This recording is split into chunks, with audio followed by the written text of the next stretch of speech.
Ini orang saking takutnya sama dunia, dia waktunya banyak tersisa buat dunia, ditinggalkan dunianya, tapi dunianya ngejar. Semakin ditinggal semakin ngejar, semakin ditinggal semakin ngejar, sampai akhirnya putus asa pergi ke salah satu ulama.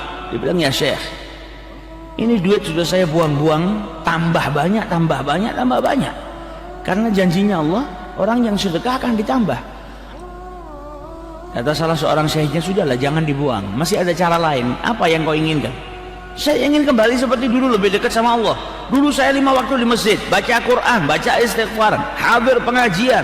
Kalau saya punya dunia, sibuk dah saya ngurusin itu dunianya. Lebih banyak waktu saya yang tersisa. Maka kata Syekh tadi, ya tinggalkan uangnya sudah, kau di rumah kau jangan urusin, nggak bisa, namanya manusia kok. Kalau sudah bicara masalah uang, walaupun kita nggak senang, tetap aja ada waktu yang kecantol kita ngurusin. Saya kepingin buang semua harta saya, kembali seperti dulu miskin gak apa-apa, karena ketika saya miskin saya ngerasakan dekat sama Allah Ta'ala. Maka kata Syekh tadi apa? Udah jangan dibuang, percuma kau buang, datang lagi. Kalau kau memang benar-benar gak kepingin diganggu, besok kau pergi sholat Jumat di Masjid Jami. Nanti di Masjid Jami itu kan kita punya sultan, kalau zaman dulu presiden, namanya sultan. Sultan kita itu sholat, maka kau sholat di sebelahnya. Selesai sholat, pukul itu kepalanya sultan, nanti kau ditangkap sama ajudannya, dimasukkan penjara. Cuma jangan ditiru ini, dimasukkan penjara, sampai di penjara kau nggak akan bisa dapat dunia gitu loh. Hartamu bertambah, nggak akan masuk ke dalam penjara, dan kau nggak punya kesibukan lagi untuk ngurus itu. Dia bilang, wah ini solusi yang paling baik, karena kalau hartanya diapain aja datang, karena rezekinya manusia sudah diatur sama Allah Subhanahu wa Ta'ala. Akhirnya Jumat dia datang jam 10, cari tempat duduk sebelahnya sultan.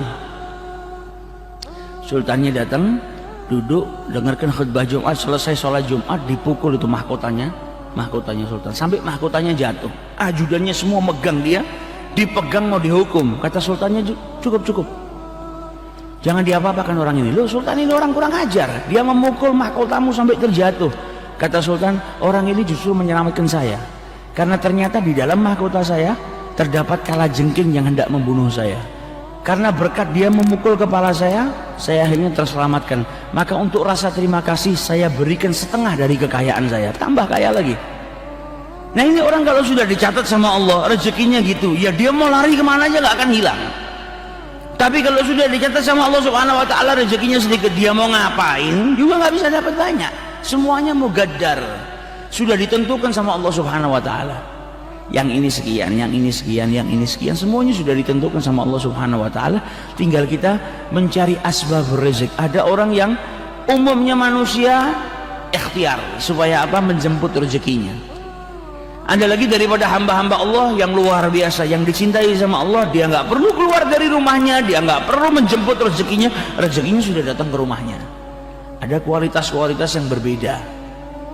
Ada yang harus keluar, ada yang duduk di rumah pun rezekinya sudah didatangkan sama Allah Subhanahu wa Ta'ala, karena cintanya Allah Subhanahu wa Ta'ala kepada hambanya. Makanya terkadang ada orang, ucapan ini kan doa. Ada orang ditanya, mau kemana? Mau keluar kerja. Ngapain? Cari rezeki. Nyari itu kan belum tentu dapat. Makanya terkadang orang yang keluar dari rumahnya niatnya mencari rezeki, dia muter-muter aja nggak dapat, karena nyari ini biasanya sesuatu yang hilang itu kalau dicari susah ketemunya. Tapi ada orang-orang yang paham ucapan ada doa, mau kemana? Mau menjemput rezeki, karena dia tahu rezekinya sudah ditentukan sama Allah, saya tinggal keluar ikhtiar untuk apa? Menjemput rezeki saya. Nah menjemput sama nyari lain. Kalau nyari ini masih 20-80% nggak dapat, 20% bisa jadi dapat, karena nyari harus muter bingung. Tapi kalau jemput sudah pasti, tinggal datang ke tempat yang telah ditentukan, dia ambil. Itu bedanya orang yang menjemput rezekinya dengan orang yang mencari.